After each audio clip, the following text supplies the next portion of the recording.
দার্জিলিং কেন্দ্র থেকেই রয়েছেন আমাদের অপর প্রতিনিধি সুকান্ত মুখোপাধ্যায়।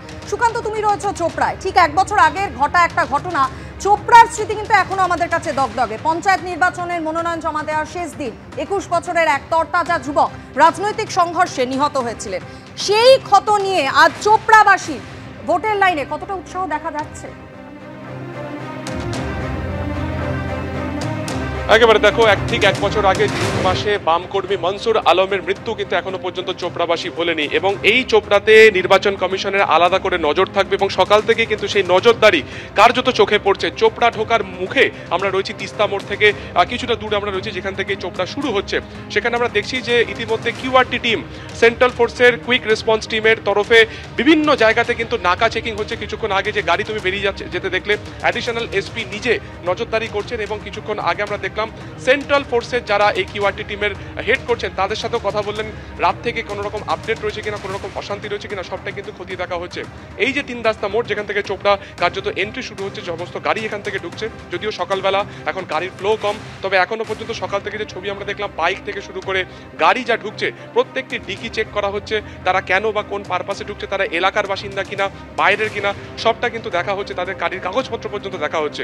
ফলত আমরা দেখেছি নির্বাচন কমিশনের তরফে যেটা বলা হয়েছিল যে প্রথম দফাতে কিউআরটি টিম যে পরিমাণ ছিল তা থেকে কিন্তু অনেকটাই বাড়ানো হয়েছে। দ্বিতীয় দফাতে 6টা থেকে মকপোল ইতিমধ্যে শুরু হয়ে গেছে, 7টা থেকে ভোট শুরু হয়ে যাবে। তার ঠিক আগে কনফিডেন্স যাতে বাড়ে, যারা ভোটাররা নির্বিঘ্নে একেবারে নির্দ্বিধায় তারা যাতে ভোট কেন্দ্রে যেতে পারেন, সেই কারণে কিন্তু সেন্ট্রাল ফোর্স রাস্তার বিভিন্ন জায়গায় মোতায়েন রয়েছে। এবং তুমি দেখতে পাচ্ছ রাস্তার মোড়ে চারিদিকে কিন্তু সেন্ট্রাল ফোর্স রয়েছে, লোকাল স্থানীয় থানার পুলিশও রয়েছে, যাতে তারা চিনিয়ে দিতে পারেন কোনো রাস্তা। এবং যেমন যেমন সারাদিনে খবর পাওয়া যাবে এরকম কুইক রেসপন্স টিম কিন্তু তারা বিভিন্ন জায়গাতে ঘুরে বেড়াবে। এবং নির্বাচন কমিশনের তরফে কিন্তু ইতিমধ্যে যেটা বলা হচ্ছে যে সবথেকে বেশি সেন্সিটিভ বুথ লোকসভা, দার্জিলিং লোকসভার এই চোপড়াতে রয়েছে, এবং যেখানে ঠিক 1 বছর আগে মনোনয়নের ক্ষেত্রে দেখা গেছে একজনের মৃত্যু পর্যন্ত হয়েছে। ফলত এই গোটা বিষয়টি যাতে পুনরাবৃত্তি না হয় এবং শান্তি শৃঙ্খলভাবে যাতে মানুষজন ভোট দিতে পারেন, সেই কারণে কিন্তু রাস্তায় রাস্তায় যেমন বুথের ভেতরে সেন্ট্রাল ফোর্স রয়েছে, তার পাশাপাশি কিন্তু কিউআরটিতে জোর দেওয়া হয়েছে ভোটের বাইরের এরিয়াতে একটা বড় অংশ জুড়ে, যেখানে কোনো রকম অশান্তি হলে এই কুইক রেসপন্স টিম তারা সাথে যাতে সেখানে সঙ্গে সঙ্গে রেসপন্ড করতে পারে, মুভ করতে পারে। কোনো রকম বিশৃঙ্খল পরিস্থিতি এড়াতে একেবারে কড়া নিরাপত্তা বেষ্টনীতে মুড়ে ফেলা হয়েছে গোটা চোপড়া। সুকান্ত, তুমি আমাদের সঙ্গে থাকো, কথা বলে নেব। রায়গঞ্জ কেন্দ্রের কালিয়াগঞ্জ থেকে রয়েছেন আমাদের অপর প্রতিনিধি শিবাশিস মৌলিক। শিবাশিস, যখনই কালিয়াগঞ্জের কথা মনে পড়ে তখনই এটাও মনে পড়ে তৃণমূল বিজেপি দুদলের তরফ থেকে একাধিক হেভিওয়েট কর্মসূচি আমরা দেখেছিলাম। আজ কালিয়াগঞ্জবাসী কি বলছেন ভোটের লাইনে দাঁড়িয়ে?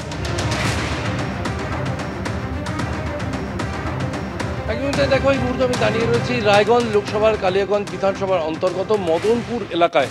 মদনপুর জুনিয়র বেসিক স্কুল 38 নম্বর বুথ, এটা কালিয়াগঞ্জ বিধানসভার অন্তর্গত, এবং সেখানে কিন্তু মকপলের কাজ শুরু হয়ে গিয়েছে। আমার ক্যামেরা প্রতিনিধি ভগবান শাহ আমার সঙ্গে রয়েছেন, আমি তাকে দেখাতে বলবো যে ইতিমধ্যে কিন্তু আমরা যেটুকু দেখতে পাচ্ছি তাতে কিন্তু ভিতরে মকপোলিংয়ের কাজ চলছে।